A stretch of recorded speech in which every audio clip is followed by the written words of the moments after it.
Welcome to the wild heart of Africa, a land where life and death dance to the rhythm of nature. The ground is cracked from the sun's fury, the air thick with the scent of heat and dust. Across the golden plains, scorched by the burning light, every gust of wind carries the sound of hunger, survival, and something about to begin. A rare encounter is unfolding. A cunning leopard, born to rule the thickets and hunt in silence, faces a creature small but unyielding.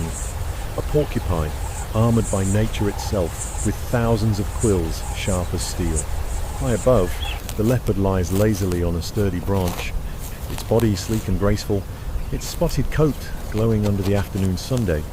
Its golden eyes are half closed, but it is not asleep. It's listening, it's scenting, it's waiting.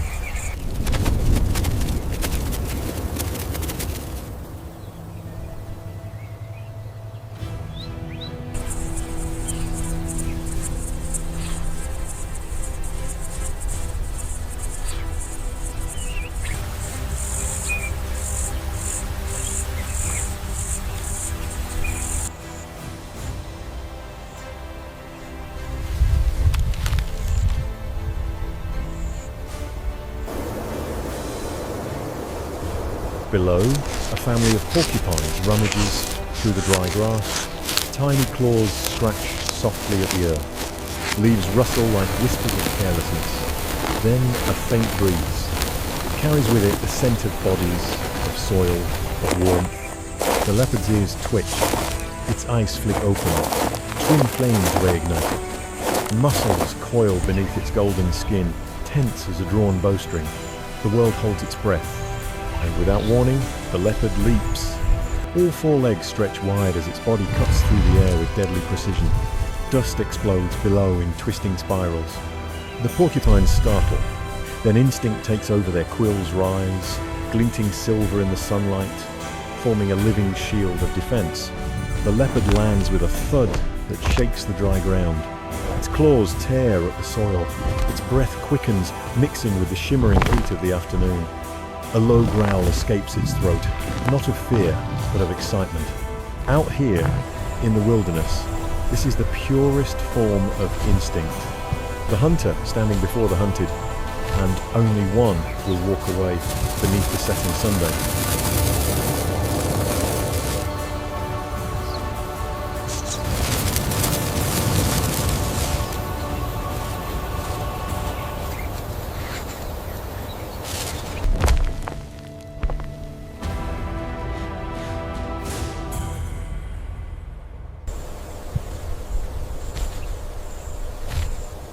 The leopard agile, ruthless, precise.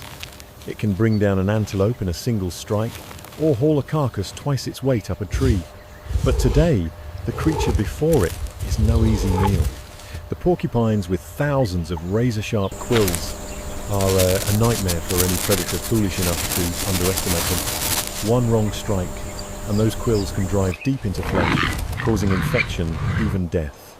The leopard knows this, but instinct pushes it forward.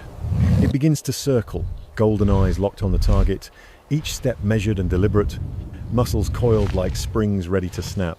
The wind whispers through the tall grass. Two hearts beat heavy in the stillness. A chilling quiet settles over the savannah. The leopard lunges fast, clean, silent.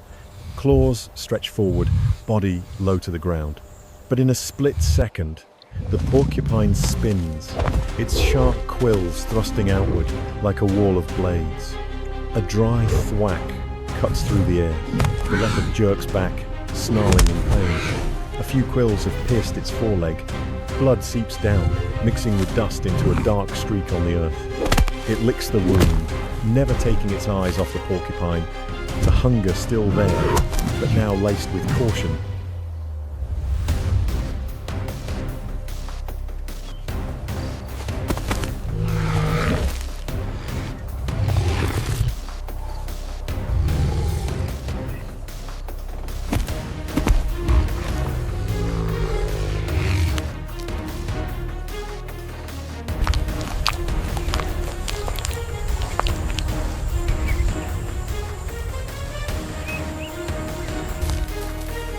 porcupines don't flee. Instead, they form a circle, heads tucked inward, their backs bristling outward. A living fortress, not elegant, not beautiful, but unbreakable. The leopard watches. It knows it's stronger, faster, but brute force won't win this fight. Time stretches thin. The sun begins to fade. The hum of cicadas fades too, leaving only the whisper of wind and the shallow breaths of two survivors, one waiting for a weakness, the other waiting for a chance to live. In the wild, patience is a weapon. And tonight, both hunter and prey are sharpening it. Dusk falls over the savannah like a crimson curtain. Shadows grow long. The air cools, but the tension does not. The leopard steps closer. The porcupines shift slightly, their quills trembling, catching the last light of sunset, thousands of silver spears ready to strike. The leopard tries again, a sudden explosive pounce, but the porcupine spins around, sweeping its back, like a warrior wielding a wall of spears. A sharp cry of pain breaks the air. A cluster of quills has driven deep into the leopard's chest. It leaps back, rolling on the ground, thrashing in agony. The balance of power has shifted. The hunter has become the wounded, and the small, stubborn prey now stands as a symbol of defiance. The leopard doesn't give up immediately. It roars, a sound that's part fury, part pain, echoing across the savannah.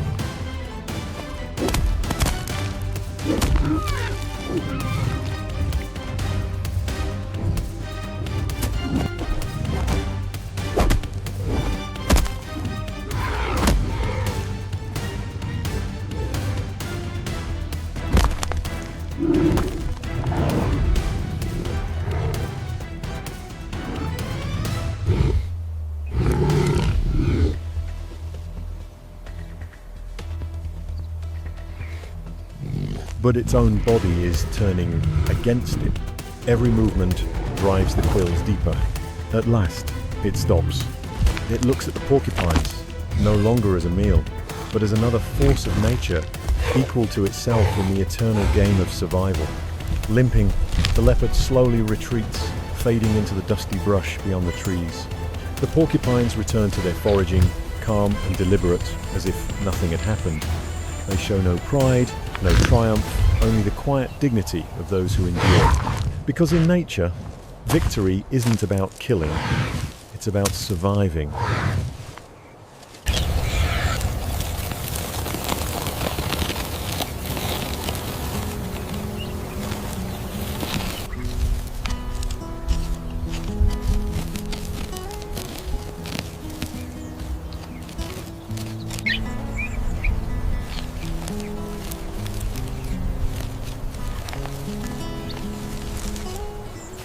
Night falls over the savannah. The moon rises, spilling silver light over the grass and glinting off a blood-stained quill left behind. Somewhere by a quiet stream, the leopard stops to rest. It licks its wound, eyes reflecting a new understanding. There are no eternally strong, no forever weak. Nature is a fair board. Every creature has its own move to make. Sometimes, winning doesn't mean to conquer. It means to live long enough to keep moving forward. By morning, the wind returns, sweeping through the golden grass, carrying the scent of earth, sunlight and life. Another leopard climbs a tree, stretching lazily, gazing down at the plains below. Inside it, the same hunting instinct stirs, the same urge to chase, to dominate. But somewhere deep in the memory of its kind, the story remains the day when the hunter became the hunted, a quiet reminder that nature doesn't need to be fair, because it already is. The strong may hunt, but the wise and the cautious have their place too. Together, they keep the eternal balance of life intact. In the stillness of the African night, the wind keeps blowing, the dust keeps rising, and millions of creatures continue to live by their truest instinct. There are no heroes, no villains, only life, in all its harshness and raw beauty. This isn't just the story of a leopard and a porcupine, it's the story of us, of every human learning to be both strong and humble before the power of nature. Thank you for watching. Don't forget to subscribe and join us again. There are more breathtaking, untamed stories of the wild waiting just beyond the horizon.